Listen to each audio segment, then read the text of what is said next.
This is what I've got now, and this is pretty much what it started out as.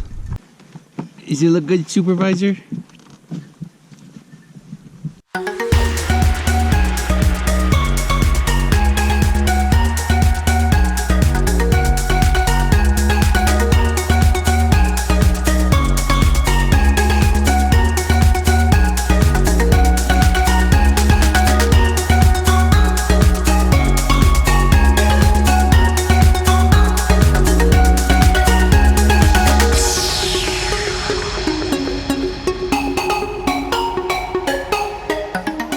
So it is the following day, and I came out here yesterday evening, and with the concrete block on the rake, I went ahead and drug the rest of the field here.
You could see that there's decent dragging going on, and like I said, the main reason that I'm doing this is to really just break up this cap.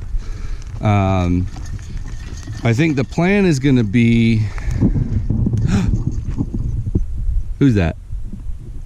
Hi. I think the plan is going to be that I let it sit here like this until we get another rain, and then I'll drag the whole thing again. That's when I think I will try to smooth it out. I'm actually really happy with the maneuverability of this rake. I got as tight as I could get with the tractor without getting all scratched up by the mesquite thorns.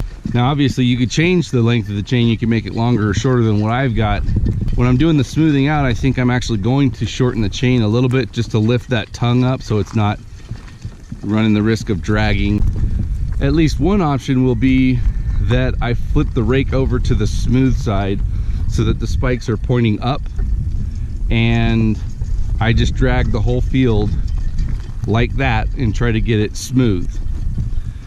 Then after it's smooth, I can flip it back over, spikes down, and remove the weight and do a light pass with just the weight of the rake. This was a section that I ran 2 passes while it was wet, and then when I came back through, it was nice and fluffy. Overall, I'm actually really happy with this rake. This is what I've got now, and this is pretty much what it started out as. If this is successful, I'll probably do the same thing through this pasture here as well. This is a total experiment. This may bomb completely as far as the planting the grass, but it should help with moisture retention when we do get rains, and it should help with actual native vegetation taking hold seasonally going forward. So either way, I don't feel like it's a waste of time to drag it, although it may turn out to be a waste of time to plant it with any kind of grass or anything like that. Hi, Pumpkin. How you doing, girl?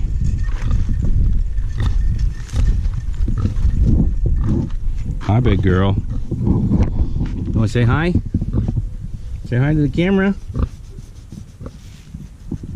You got babies in there?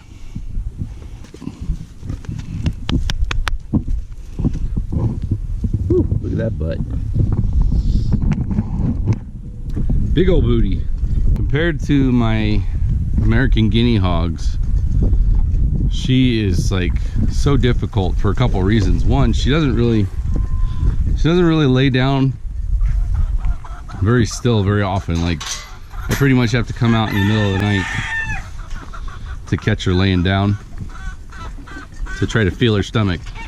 And then she's really gassy, and so I can't tell if what I feel moving around is just gas or if it's any kind of babies in there. And she grunts a lot too, so she tightens her stomach on her own.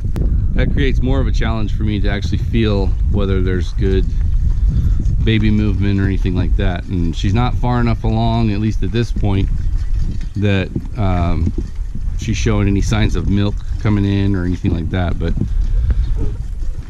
what this has definitely taught me is definitely write down the date that I separated her from the boars, and that way in the future there's not going to be any question. I know at one particular date it's just too far out. So you get to 4 months out and no babies, that means it didn't happen. Didn't get pregnant. I've drugged this field a few different times, a couple different settings. I've had it with that concrete scrap piece on there when it was at the full length of the chain, which is, it's a 6-foot chain.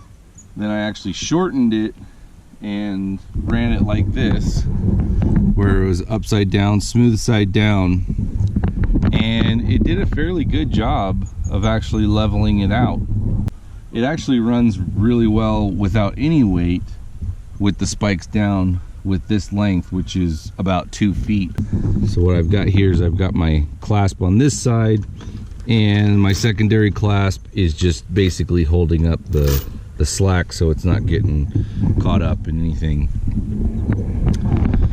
So I did take a couple still shots when I ran, or after I had run the smooth side of the rake around, and I'll try to include that in this video as well.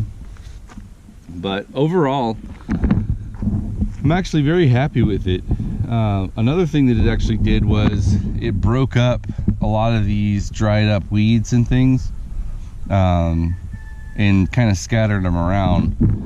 And in some cases it turned it just a little bit to where you're kind of working those dry pieces into the ground a little bit so that they're not just going to get blown away. I'm playing around with a couple different ideas of what I can drag behind. I've got some scrap chain link fence that's just kind of laying around. I may do like a chain link drag after I've broadcast seed to help kind of bury that a little bit, but not too much. I'd want to get it underneath the surface so that the quail don't immediately come eat it up, and that's going to be a problem once it starts to sprout anyway. But the other thing is ants just come in and carry off seed as well. This experiment is far from over, but I feel like that's a pretty good comprehensive start to the reviewing of the rake. So if you have any comments or questions, please put them down in the comments section. If you like this video, please give us a thumbs up. Consider subscribing to our channel if you haven't already subscribed. Please click the bell icon to be notified of future videos. Thanks for joining us, and as always, God bless.